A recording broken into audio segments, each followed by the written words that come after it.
Welcome back, ladies and gentlemen. The third session of today's conference is titled Connecting Nature with Business.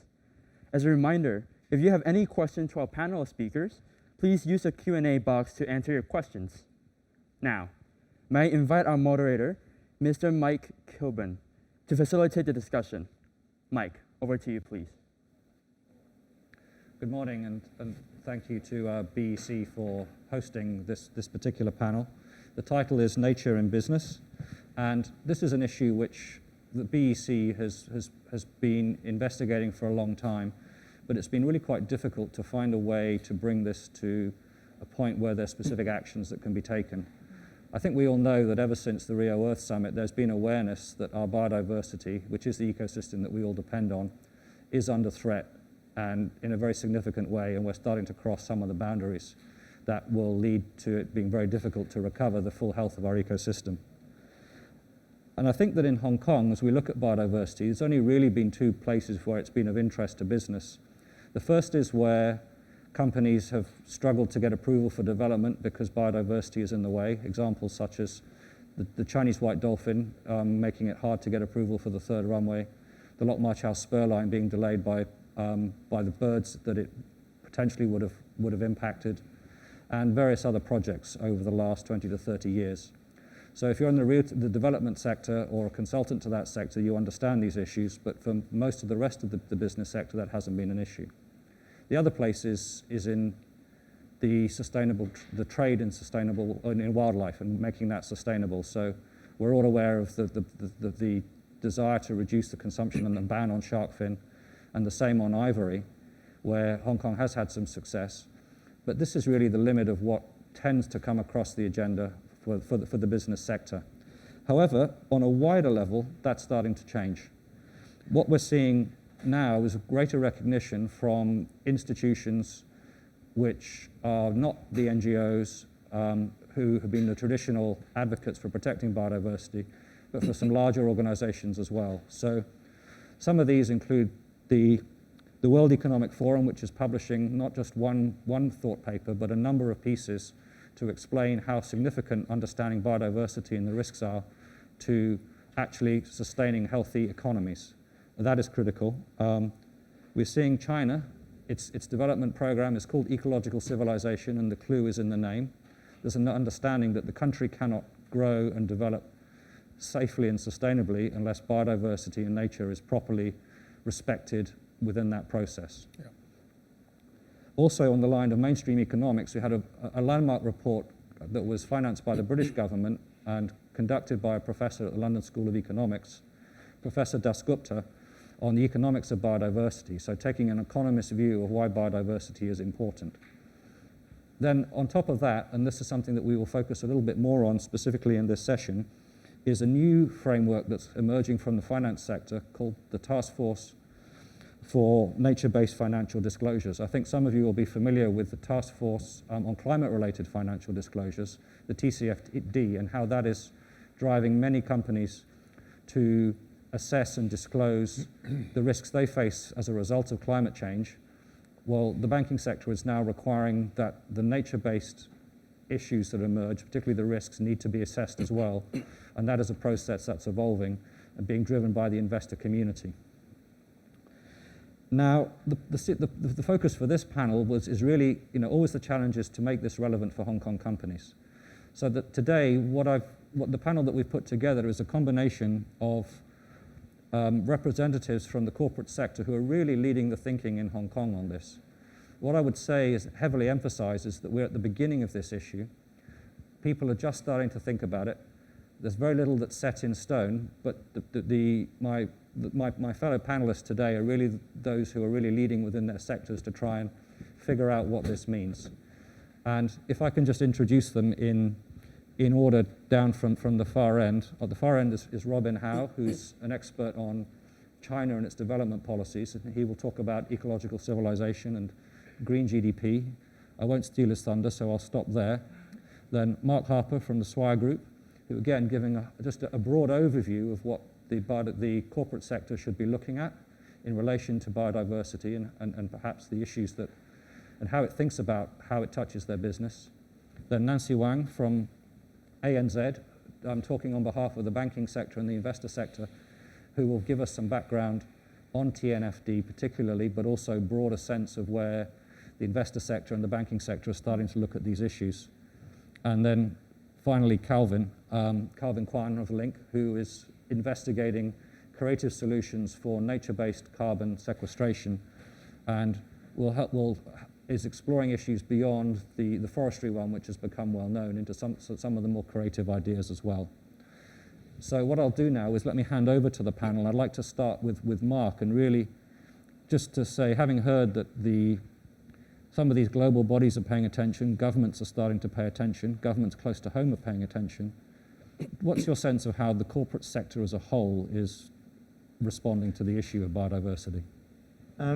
I think as a whole, the business community has been a little bit slow to the table when it comes to biodiversity.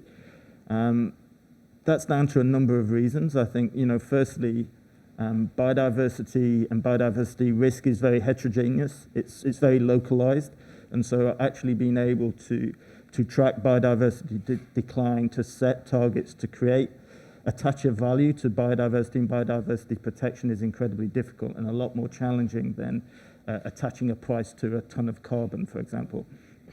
I think there's also an element that businesses have historically had a rather myopic view purely on their own operations and haven't looked really beyond the factory gate, and so looked at the impact that their business has through their value chain, whether that's through the consumer's use of their product or whether or not it's through the raw materials that come into their business through their supply chain. I think that there's also another quite significant element that the concept of materiality as it's currently applied to sustainability is very heavily predicated on impact. And the problem with that is when it comes to biodiversity is that unless you're in the agricultural or the extractive industry, your impact on biodiversity might be quite minimal, but your dependency on biodiversity and everything that biodiversity provides, whether it's raw materials or whether it's the ecosystem services like the management of the water cycle, the management of the nitrogen cycle, soil, nutrition, pollination, all of those ecosystem services that your businesses are actually dependent on. So that lack of a focus on dependency also creates problems for business as far as when they're looking at the materiality. So we have an intern at the moment, and I gave him the task, unfortunately for him, to review the sustainability reports of the Hang Seng main board listed companies.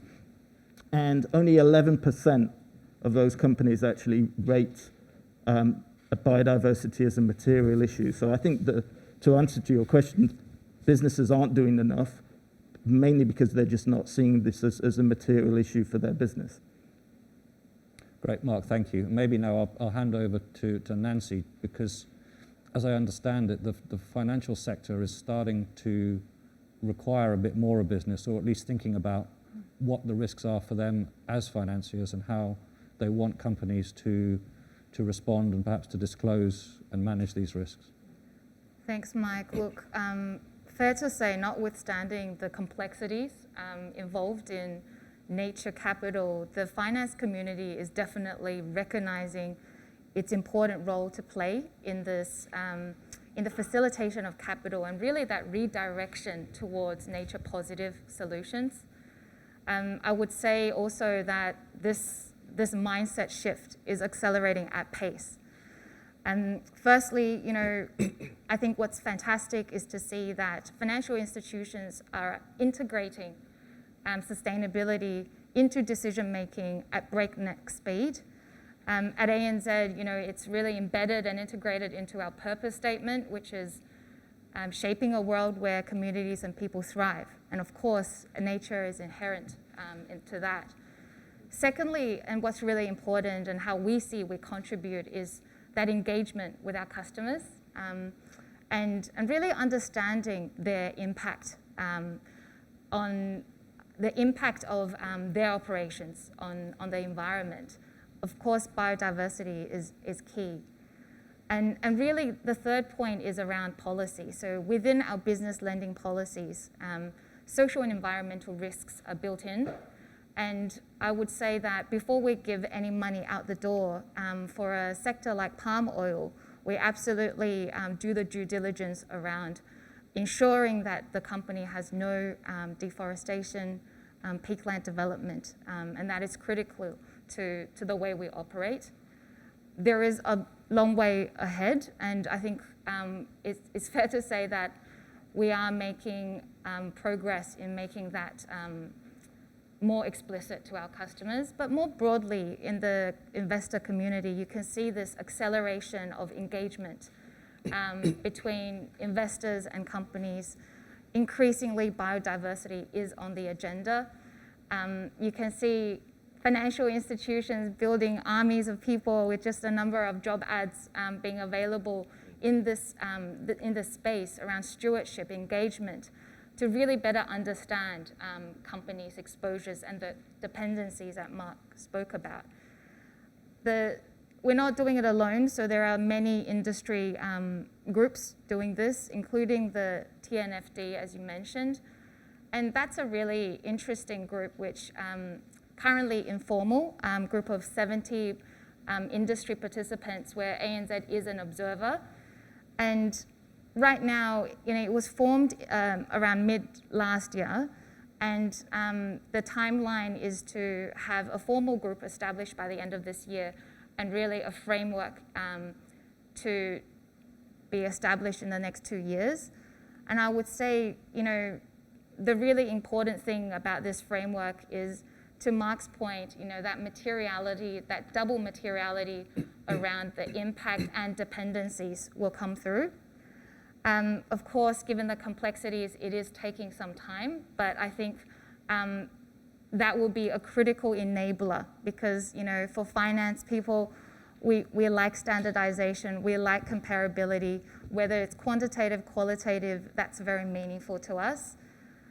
The vision is huge, and obviously the ambition, we have big ambition, but the key vision is really to amplify nature-positive solutions and that redirection of global capital.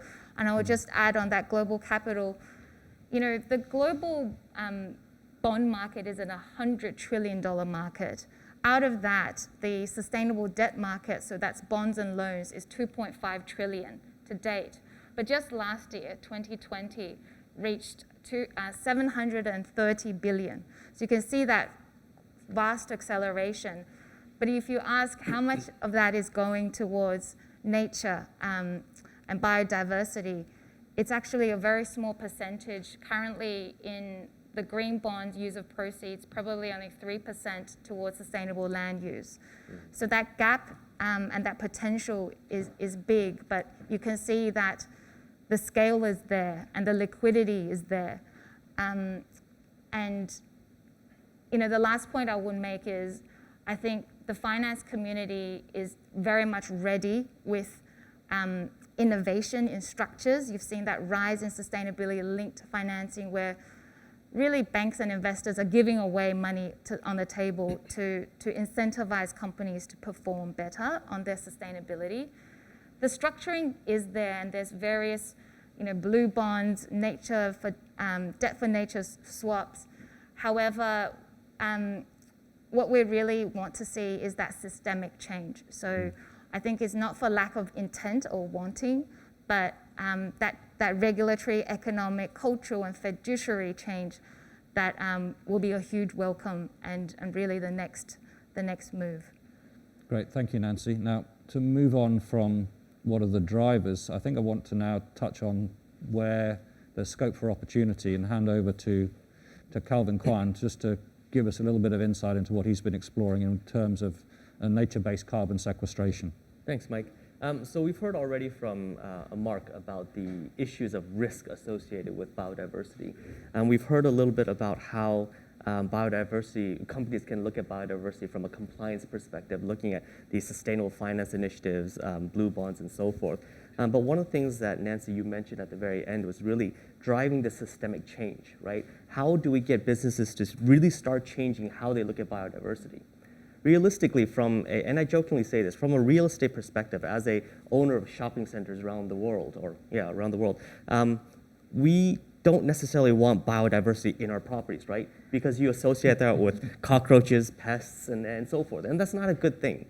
But if you take a step back and start thinking about this, how could you actually capture economic value from biodiversity? And you start using that perspective, you end up becoming a little bit more creative and hopefully come up with new solutions. Right now, I think it's an exciting time. You've seen governments around the world announce net zero carbon strategies. You've seen businesses announce net carbon zero strategies as well.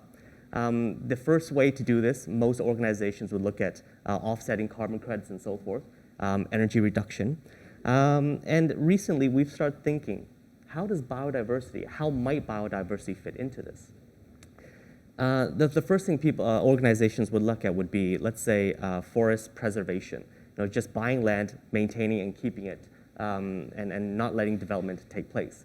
It's arguable whether this is good for carbon credits and ongoing carbon credits. The next step is actually for reforestation, where you buy plots of land and actually plant trees. You can quantify the amount of carbon coming from that. And associated with reforestation, theoretically, you have more animals, more creatures coming to that area, and becomes a little bit more productive.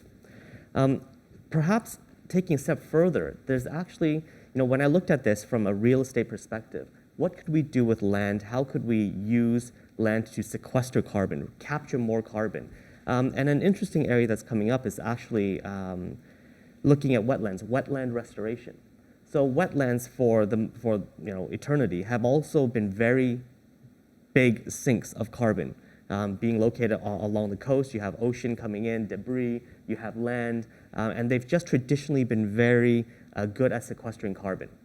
Now, as businesses develop or as countries and cities develop, wetland areas typically get degraded, they lose their function, and you also lose the carbon that was captured in those areas.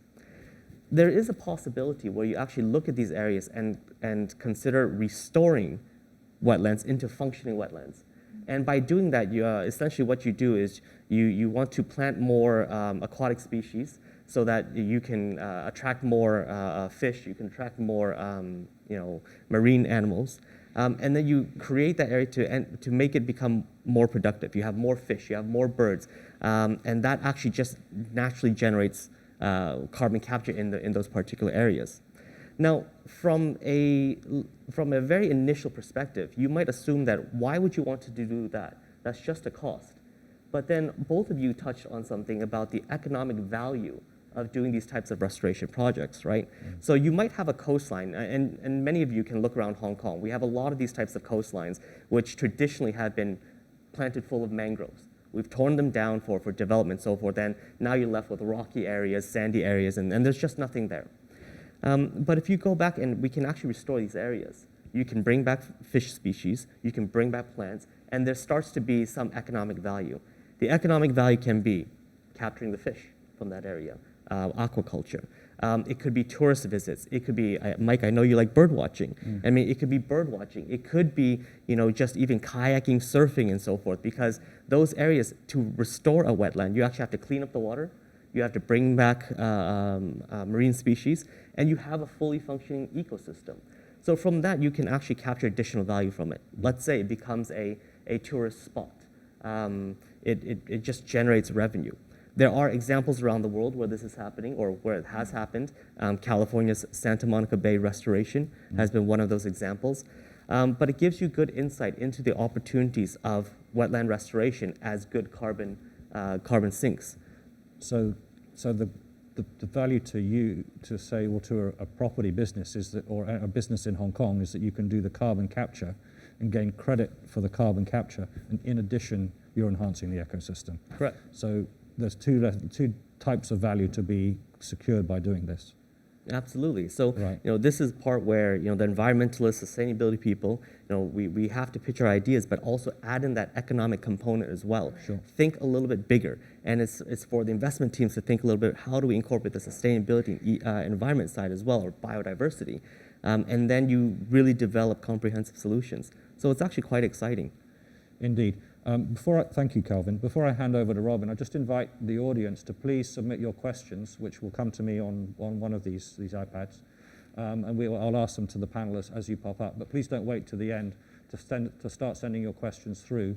But while you're thinking, let me hand over to Robin Howe, just to switch tack again to give an indication of how the central government, China, has evolved its own thinking around biodiversity and how important that is within its development process. So, Robin, thank you. Thank you, Mike. I'm going to give you a brief chronological summary of the evolution of China's environmental policy and how it's become a circular policy. I'm also going to show you how serious China is about recovering its environment through engaging business. In December 2003, Premier Wen Jiabao introduced a pilot project to calculate GDP net of environmental costs, or green GDP. The results of the pilot indicated that for the coastal provinces, the annual environmental cost was about 2 to 3% of GDP, whereas for the inland coal-producing province of Shaanxi, the annual environmental cost was 14%, 14% of GDP. So this exercise showed that the costs of China's methodology to chase growth in the early 2000s was actually negating its benefit. And it also highlighted the huge variations of costs between provinces. Therefore, the lesson was that China had to change how it treated the environment if it was to capture the benefits of development. The pilot threw out that China needed 20 sets of economic data for the calculation of green GDP. But at that time, only 10 of these were being regularly collected. China realized, therefore, that data collection had to change. Then in October 2007, China adopted the theory of scientific development and incorporated this into the national constitution. The basis of this theory is that if data can be compiled about a problem, the problem can be managed scientifically. I repeat, if data can be compiled about a problem, the problem can be managed scientifically.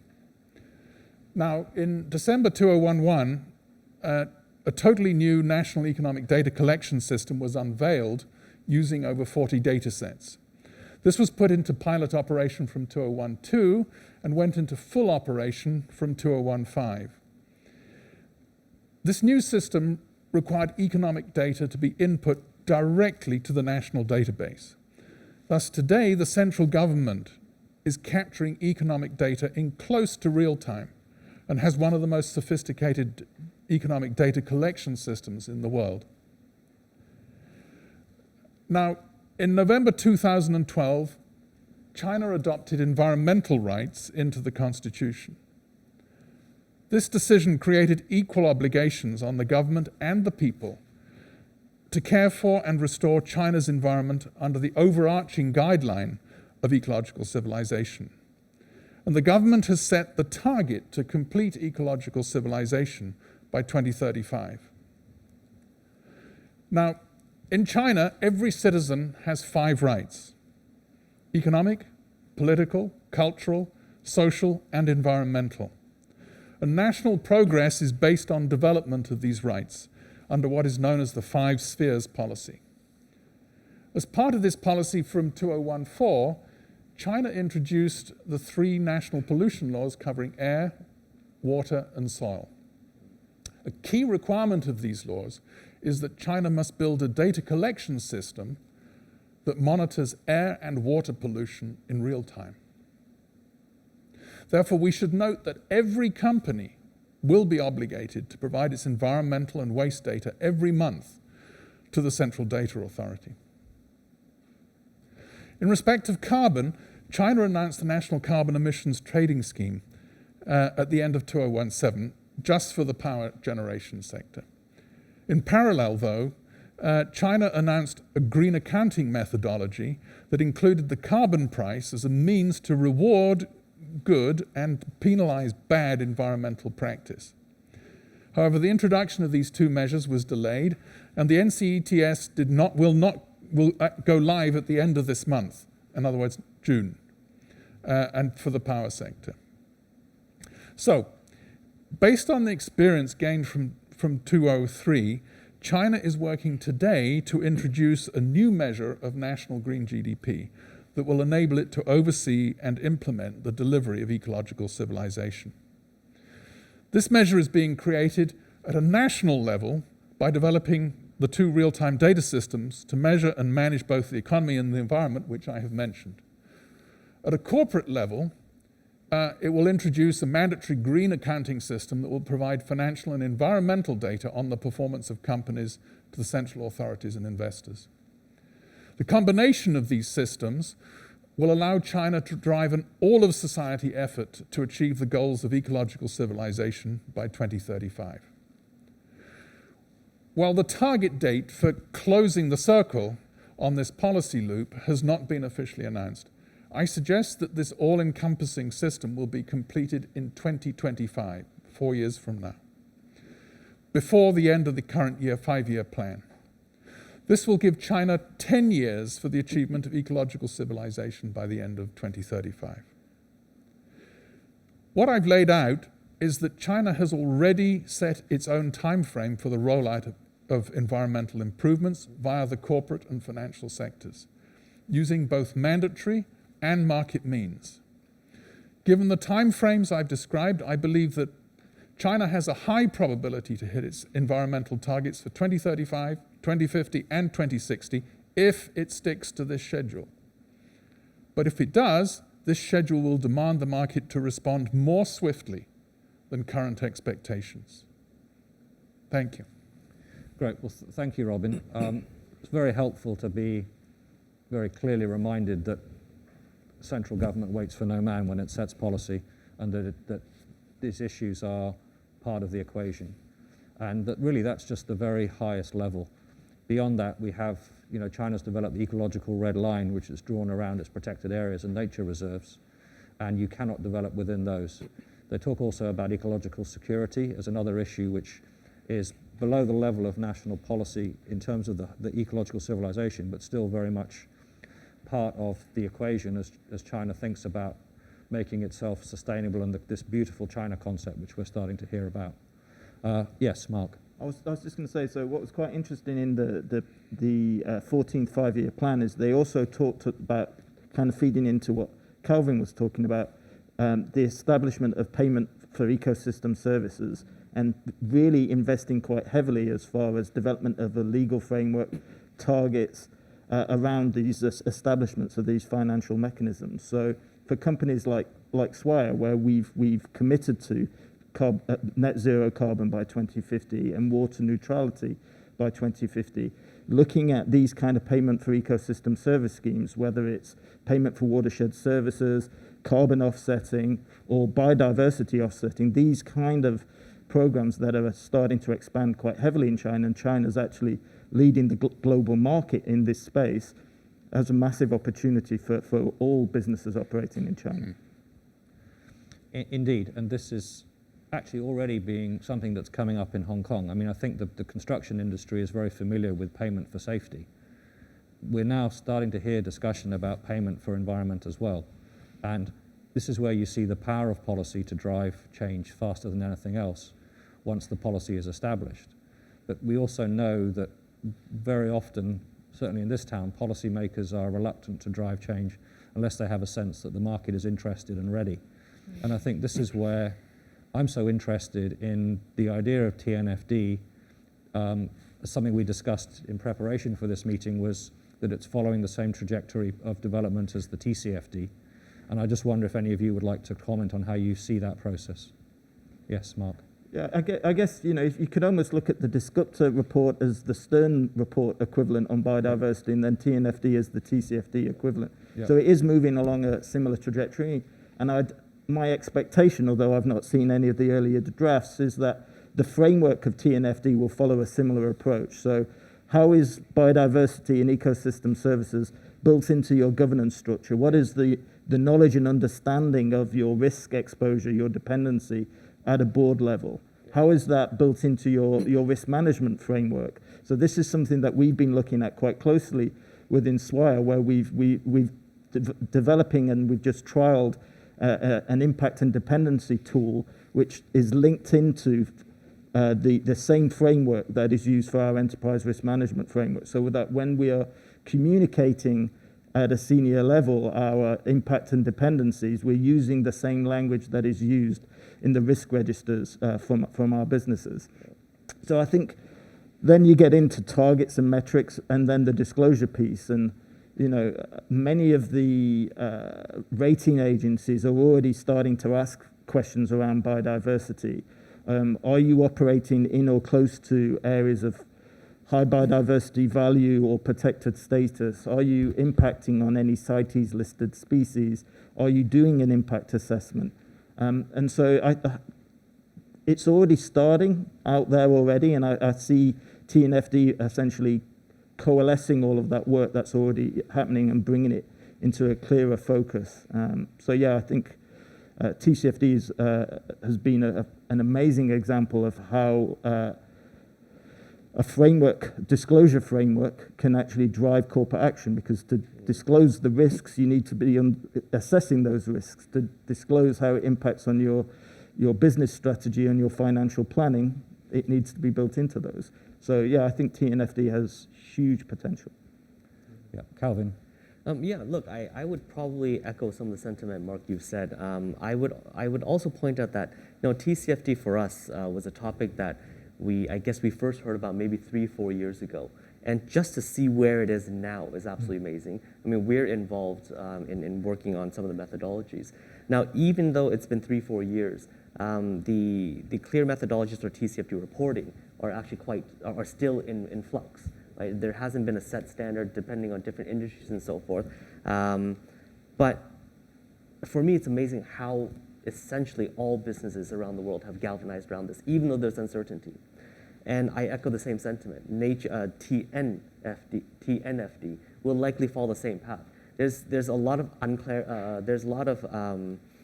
questions, but the point is that a lot of people will be aligning with this as well. You guys have been very proactive on this. On our side, it's about actually investors are asking these questions as well. So if I use that perspective, 3-4 years ago, investors asked us about our climate approach, and we've been able to work with them and develop this. And we've actually had investors ask us as early as probably last year, what are our approaches to nature, biodiversity? So you can either take it from a standpoint, why is this investor asking this question? Maybe it's a checklist. Or you be a little bit more proactive and think about what opportunities can we get from this, and some of those we've mentioned earlier on. So I think that it is going to be very prudent for any organization, whether it's in Hong Kong or outside of Hong Kong, to really start looking at biodiversity. My last point here would be, in some situations, biodiversity is similar to climate change. It's such a big issue that people end up going, what can I do about this? Then the only thing I recommend is really just breaking these issues back down to smaller and smaller pieces. That's how we approach climate change. Breaking down biodiversity down to the same concept. I might liken it to this. Would you like to receive the same flowers every year, or on your birthday or Valentine's Day? Is it just red roses, or is it pink roses? Is it yellow roses, or maybe lilies? Right? That in a way that's an analogy for biodiversity. If you start losing these options, you lose different value. Start thinking about food. Do you still want to eat the same fish, or maybe you won't even be able to eat fish? And that when you start understanding from a personal level, then you can start escalating the importance and value of biodiversity to a corporate level.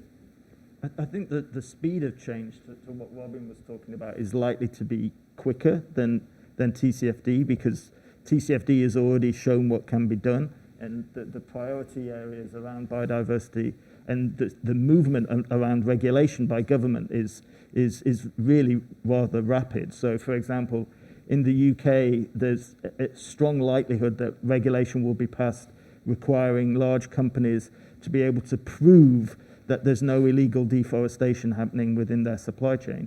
So I think the regulation will push things quicker. The interesting thing will be, will the tools be provided to business to be able to measure and report on its impact on biodiversity at the same pace as the regulation? And at the moment, I'm not necessarily seeing that, because biodiversity has been not just at a business level, but also at a lot of the sort of like the business NGOs focus level as being the sort of the slightly ignored middle child of climate change and plastics. Yeah. So it's going to be interesting to see how attention shifts and you start getting the development of more tools to facilitate companies to be able to track, measure, and put targets in place around their impact and dependency on biodiversity. Great, Mark, thank you. Maybe I'll just bring this back to Nancy now. And I think that certainly we on stage are very convinced by the effectiveness of TCFD to focus the way that the corporate sector responds to the investor community's concerns about climate risk. And that has created well, the momentum behind it has impressed everyone, I think. So Nancy, as we look at how TNFD is beginning to evolve, what I think can you share from us from having been a participant in some of that process, and where would where are companies who are looking to get ahead of this issue be smart to do their thinking before regulation requires it of them? Yeah, it's definitely been a huge learning journey being on part of the informal working group. Yeah. I would echo, Mark's comment and Calvin's comment around the acceleration that will come. But I would say that a lot of the conversations and has been around the struggle to really put those metrics in place, to really value. There's been a lot of debate. There's been a lot of various views exchanged, and I don't think we've moved as quickly as we hope. Of course, with the TCFD and really the Paris Agreement as that North Star for decarbonisation, it's something that the finance community really grasped quickly. It's quantifiable. We love numbers. We love that target.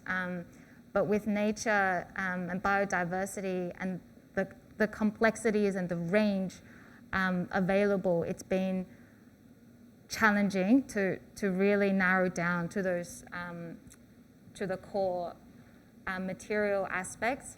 But I think we do have such a good framework already established with the TCFD. And I would also highlight that, this is very much interconnected with the climate thematic, sure, which banks are very much, banks and investors are very much engaged on. And, that capacity building within the finance sector is accelerating. And, to share with you, we've hired sustainability experts and consultants into our origination teams to really get that depth of understanding, that depth of knowledge within our decision-making, our products, so that that piece is not missing, and it definitely will not be missed. But so far the conversations are progressing, but not as fast as we had imagined. And maybe it's bankers are not as familiar, with the complexities that is involved. But I think the key message is, the intent is there, the capacity building is there, and really exciting to see what will come through in the next year or two as this framework comes out. Great, thank you, Nancy. Maybe just to bring in the audience at this stage, I have quite a long question from Margaret Burnett at Hong Kong University. And it's this: what might be the panel's thoughts on how to indicate to investors the multiple benefits of mangrove restoration, in addition to carbon sequestration, fisheries generation? Of course, you've got livelihoods, shoreline and freshwater protection from typhoons and so on. And how do you communicate both those values and how you might spread the costs, bearing in mind that there would be insurance issues and other issues that also might play into articulating the value of wetland restoration or mangrove restoration? Calvin, I'll start with you and see if others want to chip in. I think the question is asking me to divulge my strategy on this one, though. Okay, well, if you don't want to... No, okay, so to say I that can more give than- some insight into this one. So Yeah. I think the key is really, the reason why I brought this one up is to highlight that there is connectivity between biodiversity and carbon sequestration, right? And the only way that that can actually occur, out, let's say from a real estate perspective, is to start quantifying the economic values Yeah. that are there. Robin, you've mentioned a little bit about how China's moving in this direction. Mark, you've talked about how you guys are kind of looking at the price to pay for whether it's environmental or health and safety and so forth. And biodiversity needs that. Once you start looking at that, once you start having the baseline of what the productivity of this particular area is, then you have a whole host of other things. Land developers will start thinking, so that's the value of this particular land. It's much higher than what I would have thought it was going to be. So maybe I should purchase this land now. The whole process of restoration is difficult. It is a very difficult process, but the costs of that are actually, in my opinion, well quantified. And you can start balancing that with the projected ecosystem services that come up.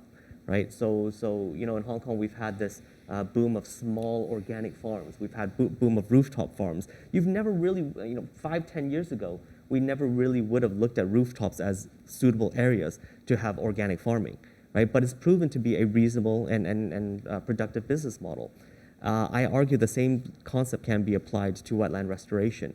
For the wetland restoration, it depends on where it is.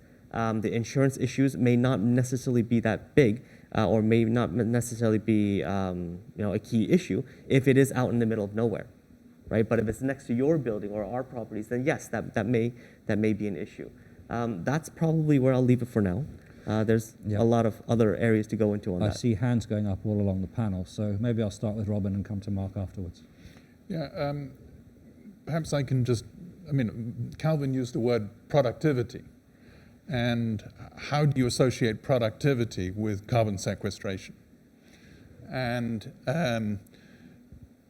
what's missing from the public dialogue in respect of using trees and things like that is that depending upon the type of tree that you use, some trees take 5 years before they begin to take on biomass, and then they begin to take off. They have a different rate of productivity to another type of tree, which takes it on very early in its life cycle.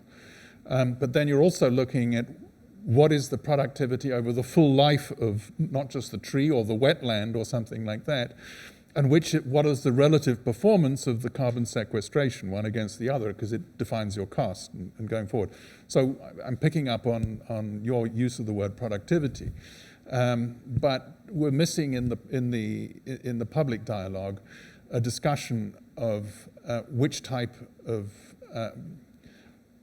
how to actually view the life cycle of carbon sequestration. You're looking at 25, 40, 100 years, depending upon whatever type you're using. And there will be certain types of wetlands which are so degraded that when they actually start performing, they'll be doing much more productive carbon sequestration than trees.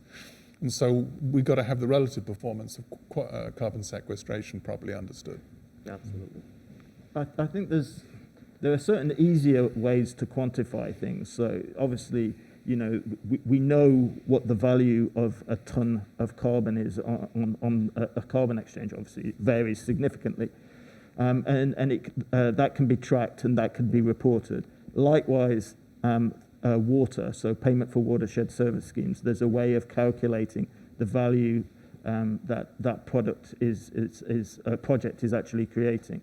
I think then there are certain things as well you could look at around avoided costs.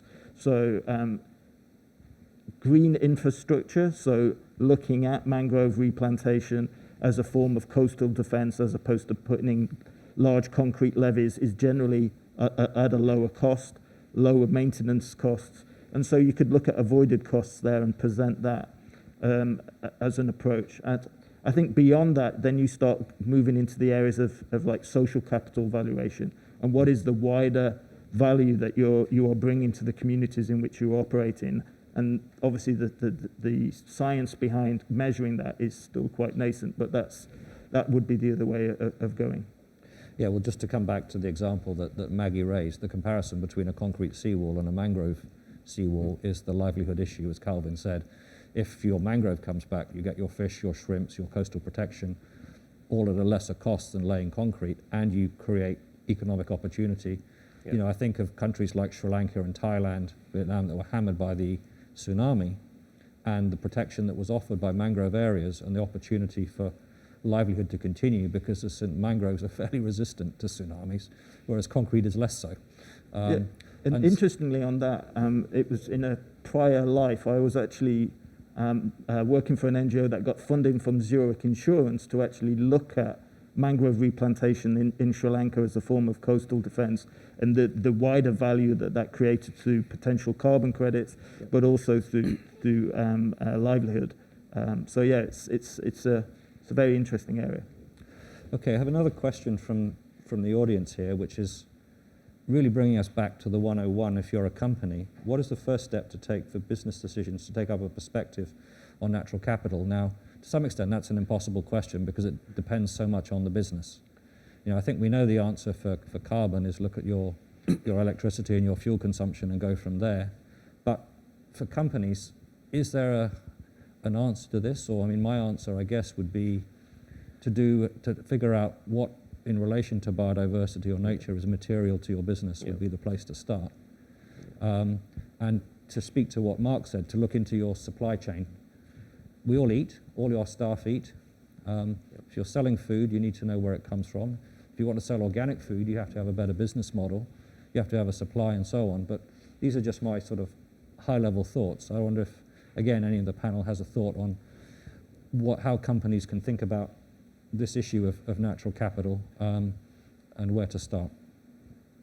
I think companies need to think broader. So you need to start off by looking at where are you impacting directly on biodiversity through your operations.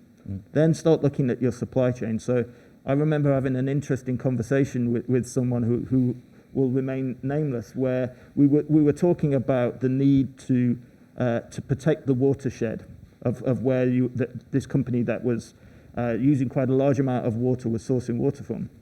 And the answer was, well, we get the water from the municipal supply, so it's not an issue for us. And it's like, yeah, but where does the municipal supply get the water from? It gets it from the watershed. Therefore, protecting your supply ultimately is incredibly important. So I think you need to think broader. Then you need to start looking at the dependency piece. And that's where there's been it's been lacking historically. So looking at, as you said, you know, the raw materials that are coming into your business. So you might not necessarily be selling a particular product, but there's raw materials that are coming into this. So as a developer, there's timber going into your building. If there's impacts around access to timber, or the price of timber goes up because of failing biodiversity, then obviously there's a cost to your business. So thinking much broader and looking at that dependency piece. And then obviously then you move into sort of a mitigation hierarchy where it's around avoidance, and then it's around starting to address that piece and mitigating those impacts. So yeah, it's pretty basic risk management. No, there's been an interesting real-life case study, actually. The price of wood in Canada has shot up enormously as everybody is locked up by COVID, and this is the time to do home improvement. But because of climate change, there's a certain beetle that's hammered the wood, and so the availability is much less right at the time when the demand is highest, so prices are going ballistic. And if you're a DIY store and you're buying wood and suddenly you find you're competing hard for it, maybe your business model is directly threatened. Now, DIY is not quite the same in Hong Kong, but it's an example of the fact that biodiversity has a dependency on that particular supply chain that wasn't perhaps appreciated before. So again, I don't know what industry the questioner comes from, but I hope what this gives is some kind of indication of how to start thinking about some of those issues. So another question from Edwin Lau at the Green Earth. Corporate procurement and investment will have positive or negative effects on biodiversity. Can the business sector give more transparent disclosures related to the issues annually? And can they use language and communication that are easily understood by laymen? So I think that three of us, at least on the panel, have been involved with sustainability reporting. and said that it's very much our job to tell that kind of story. We also have been talking about how the TNFD is intended to help companies to communicate their disclosures to the financial sector. What challenge does this present to the two of you who are reporting in terms of how you might communicate about biodiversity to please the financial sector and a wider public? And how would you go about that?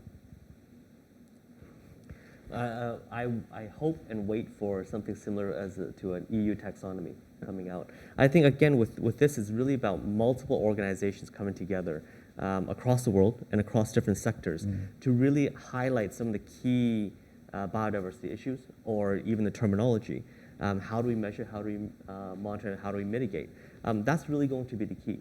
Because then that way we know that investors are asking businesses and they're meaning the same thing. We are telling the public and meaning the same thing. There's nothing lost through translation. I don't think we're quite there yet. And I think biodiversity is going to be a little bit more of a more complicated topic than climate change for cultural, geographic differences as well. But the first thing is, maybe we break it down to smaller bits, like I said before. So in this situation, maybe regionally or even citywide, Hong Kong, a few of us get together and say, these are probably the key biodiversity issues for Hong Kong. What does this specifically mean? And a few of us, kind of use that reporting framework. And that will be one way to move forward. The key here is that each individual organization should be transparent about how they're contributing to biodiversity or protecting it. But ideally, they shouldn't use their own terminology, right? So that's the terminology. key. Yes, common terminology. Yeah. Well, Robin, maybe I can bring you in here just to. So Calvin's idea of having a common idea of the biodiversity objectives is one thing, but I'm just thinking in terms of the Greater Bay Area. This is what we all belong to now. This is very in the Bay Area, particularly Guangdong, Shenzhen, Zhuhai, Macau, are much more under the aegis of ecological civilization than Hong Kong with its own policy formulation is right now. And just wonder, Robin, if from your research into China, if you get a sense of what Hong Kong might need to do to, if you like, to better align itself with policy making on how ecological civilization might be rolled out across the Bay Area and how Hong Kong should be paying attention to that. Well, this is the dichotomy of the final point that I raised in my talk. Yeah. Which is that China is moving ahead and it's got its own timetable, full stop. And because of one country, two systems, we haven't been as aware of that timetable as we need to be.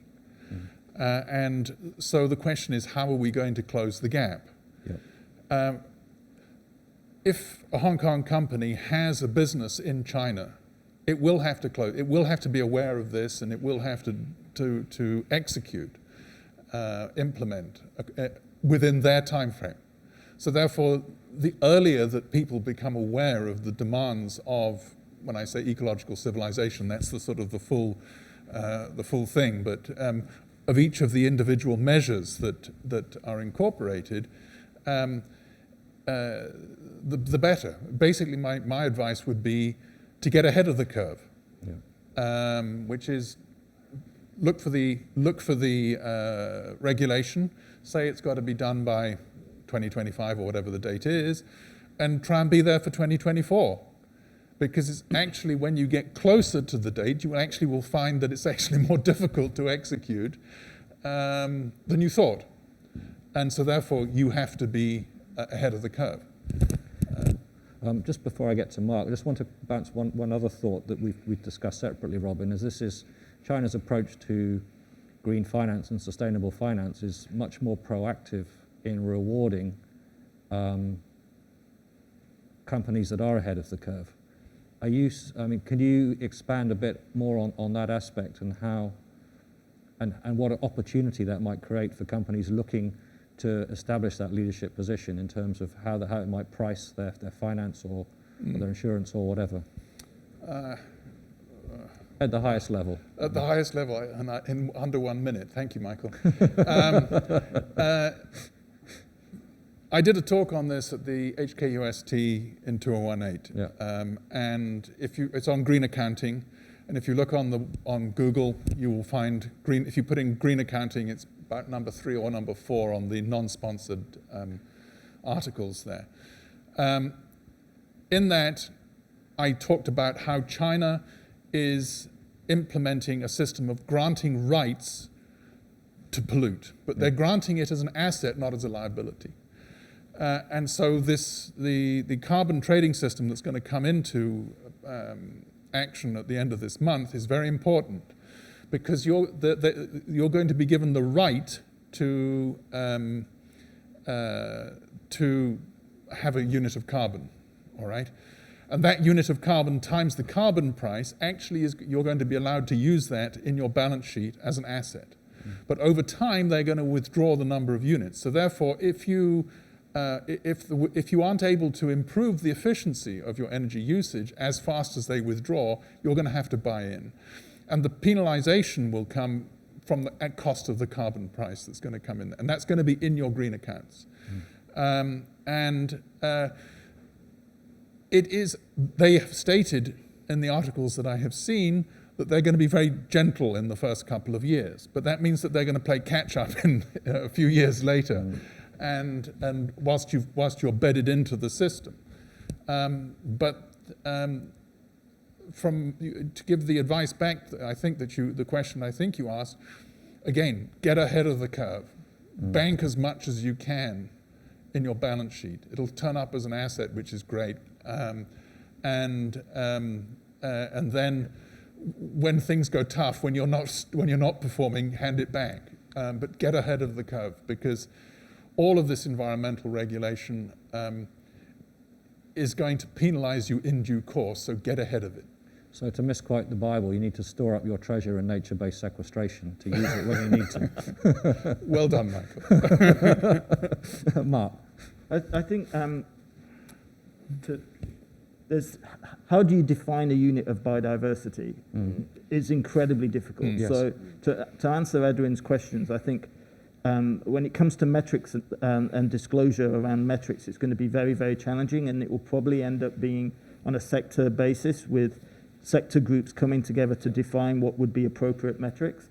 But I think, and hopefully this will come through TNFD, there are some very basic parameters that could be reported on from now. And the IUCN has also produced some guidelines on high quality biodiversity reporting, which I would imagine will be replicated via the TNFD. But it's how is biodiversity built into your governance system? Do you have a policy? How is that policy implemented? How is that policy audited?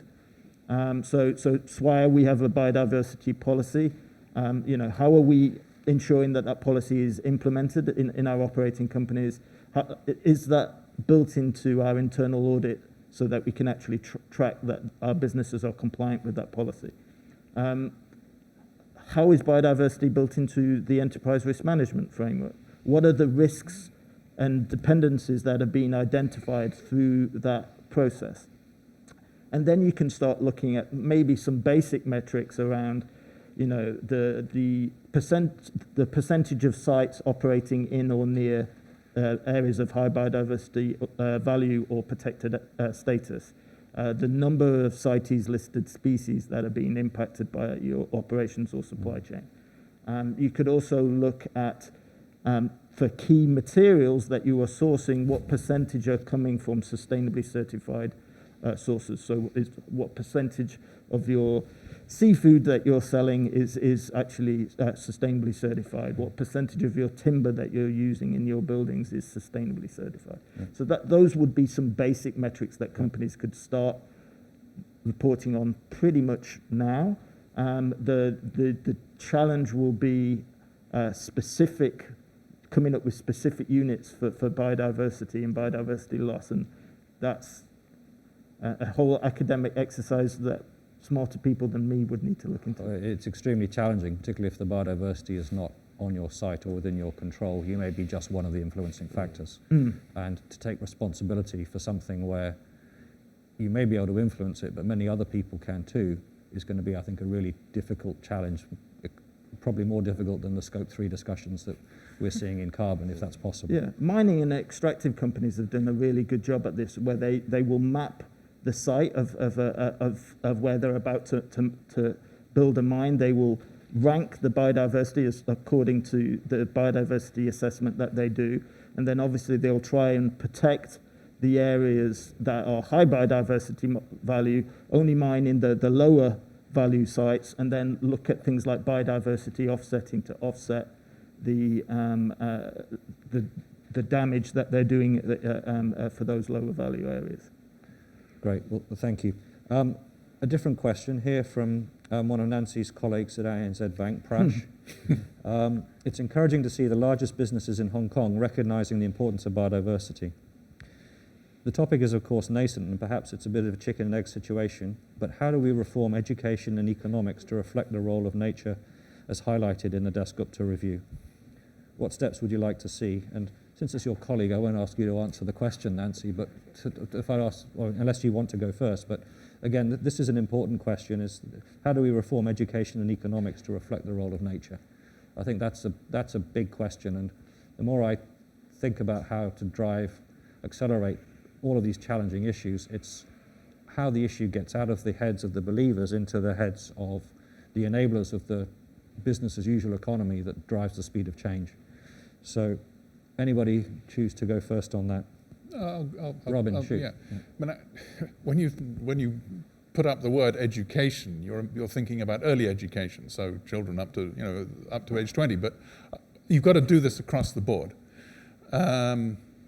We're all behind the curve in some areas, some more than others. It's not and the problem that we're seeking to solve, which is that we've agreed a 30-year time frame that we have to reach net zero by 2050. That means that each of us has to go up a learning curve, which is so steep, it's almost out of touch, to be honest with you. I really feel that there's going to be the whole problem of implementation is that there's going to be a lag on understanding at every level, at the top level, at board level, intermediate level, implementation level. There's a lag of understanding because of a lack of education. If you've been brought up in a city, how do you understand biodiversity when it's not incumbent upon where you live? I was fortunate enough to be brought up in the countryside, so I have an appreciation of it. So how do you, education is not just an intellectual thing, it's a tangible thing, going out there and actually touching biodiversity, being aware of it, sensing how it interrelates to what you're doing. It's a very big issue. Well, I think that when you said across the board, the word that caught my attention was the board. Honestly, because it's, given particularly where you frame this in terms of timing, we've got to make decisions fast to get action going fast. So again, copying from the model for climate, we're seeing education of non-executive directors on boards around climate, something being driven by HSBC. It seems that this is also where we need to, I'm a big believer, focusing our attention on the people who are making decisions today, because a 6-year-old, they're going to be 26 and in 20 years' time, and it'll be too late for them to have the genius ideas. It needs to be our generation that is making the decisions. And given that we are starting to see these materials, the Dasgupta Review, the World Economic Forum talking about it, the challenge at the level of a sustainability manager or an NGO or a believer is how do you, is moving the conversation into the board, into the C-suite. Again, can I just ask across the panel what experience they've had in succeeding in this? Because I think we all want to learn from the case studies about how you build believers, I guess, at the end of the day, that believers in the decision-making level. I'm fortunate. Link's board is actually very proactive on this topic. So I have the benefit of having a board that says, hey, we need you to look at carbon in our future investments. So that enables me to get a lot of things done. But I want to touch on Robin, your point about education. It's not just about early age, it's about professional education as well. And that's kind of the approach that we took at Link. So we actually set our net zero strategy to achieve it by 2035, okay, 15 years ahead. And there's a reason for that, because if I set a strategy 2050, I likely will not be at link, at 2050. So I set a strategy now, someone else has to deliver on it. I think that's wrong. Okay, so we chose 2035 because that's 15 years from now. There's a good chance I will still be here to see this through, but I'm also not the one driving this development, this strategy. We've actually put together a younger team across different departments. Sustainability, investment, asset management, leasing, property management, and so forth. And we've just simply said, 2035, we're going to be carbon, or we're going to hit net zero emissions. Figure it out. Okay, there's been very little input from the traditional people that have been looking at this, the operations team that's doing the energy efficiency, sustainability team that understands this, right? We've just put these guys together and we said, look, 2035, 15 years, you guys will likely still be here. So take ownership of this, take responsibility, come up with that plan. And it's been amazing what we've been able to do to challenge them, to expedite and accelerate that learning process. We've actually come up, we're finalizing the initial roadmap, and it's actually very good. And the point of this is that now we have a younger generation that feels involved in the strategy of the business, the long-term strategy of that business. They've developed this plan, and they'll execute it. Yeah. So now you have talent management, you have succession planning, you have a sustainability strategy that ideally we achieve 15 years before everyone else. Cool. Okay, now we have 3 minutes left, so I'll leave one minute each to each of the panelists to have a wrap-up thought. Calvin, that was yours.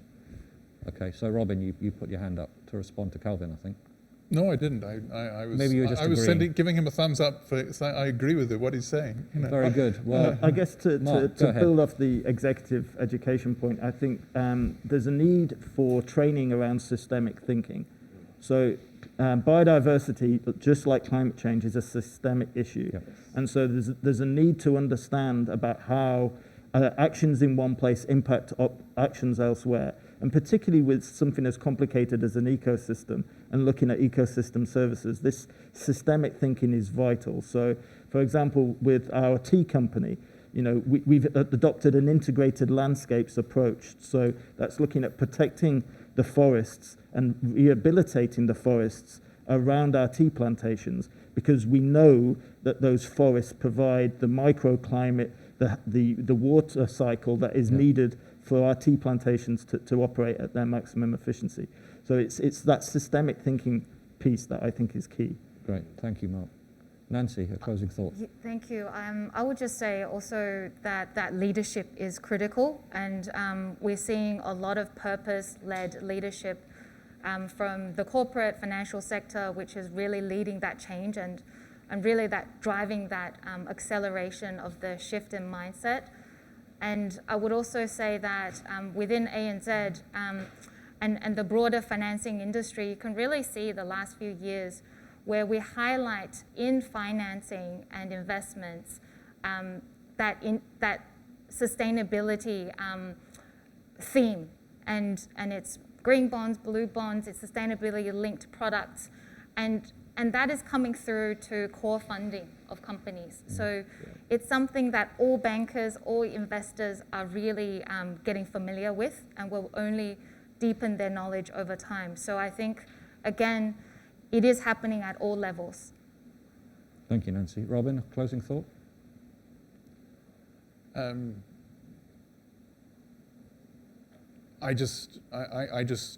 mean, based upon my talk, my concern is what I spoke earlier on, is how do you close the gap? Yep. What is the role of Hong Kong under one country, two systems, given the extraordinary mandatory requirements of China and the voluntary system of Hong Kong, and the fact that they are going to be moving ahead so fast from now on. And we're just going to be sucked along in their wake, but you actually want to be with it. And please, if I can make a request, try and get ahead of the curve, because otherwise it's going to cause you a big headache. Great. Well, let me thank you, Robin. Thank you. Actually, now let me thank each of the panelists for coming. It's been a fascinating discussion, went far further than I expected, which I'm delighted by. I think really the intent of the panel was to raise awareness that sustainability, biodiversity particularly, is rising the agenda very fast. There's risk to be managed, there's opportunity to be seized. And please, as I said, be very mindful that China will set an agenda that we will have to follow, and that be ahead of it rather than behind it is I think, a very strong consensus from across all of the panel today. And wherever you see where there is opportunity to accelerate education at the decision-making level on these issues by explaining these issues in common language, I think that's something that we all need to work on. So we'll close the panel here. Thank you very much for listening. Thank you to our speakers and our moderator for the comprehensive sharing of the connection between biodiversity and businesses and relative reporting and disclosure framework like TNFD. This marks the end of the third session. We'll now have an hour lunch break, and the fourth session, Embracing Innovation in a Changing Landscape, will start at 2 p.m. sharp.